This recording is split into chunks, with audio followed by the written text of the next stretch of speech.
everybody. It's another Saturday night date night in quarantine. We are coming to you again from the comfort of the truck.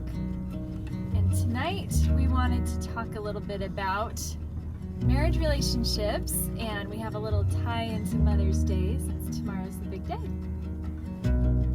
Yeah, we thought we would share some advice that we've received that has been really helpful to us about how to be the best partner that you can be.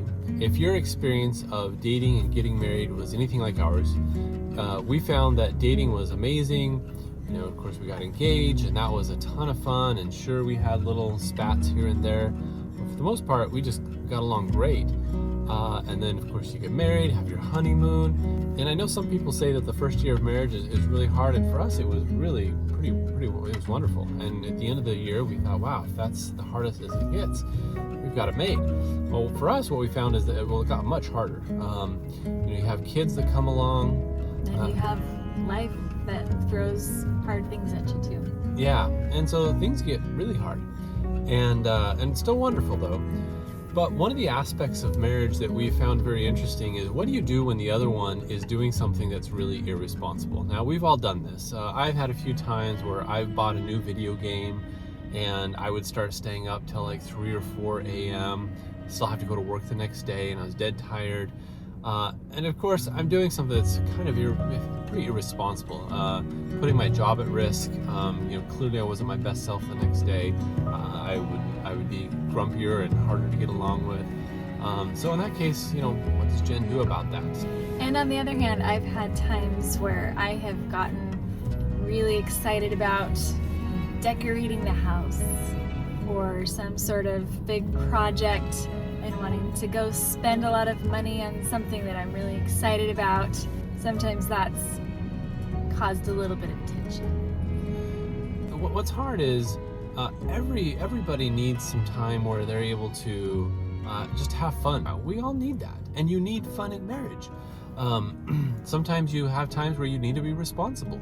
We're adults after all, and you've got life's demands.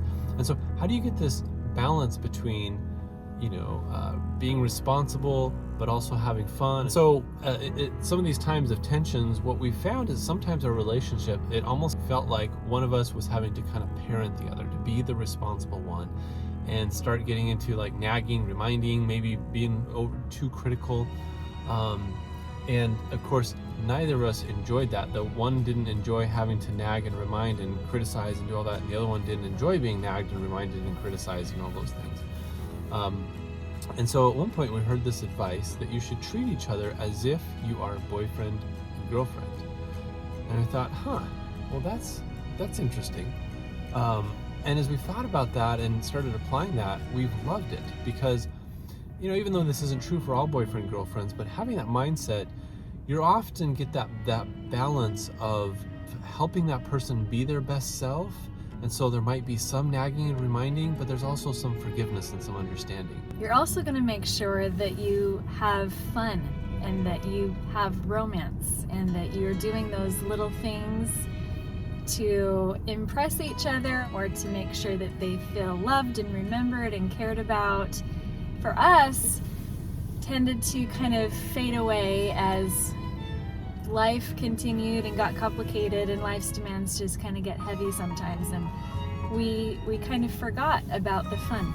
So a question we'd like to try to ask ourselves is, how am I doing with being Jennifer's boyfriend? Of course, I'm her husband, but how am I doing as a boyfriend?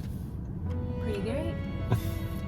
And that's a great question for me too. How am I doing being a great wife, but also making sure that he feels like I'm still a little bit like his girlfriend, where,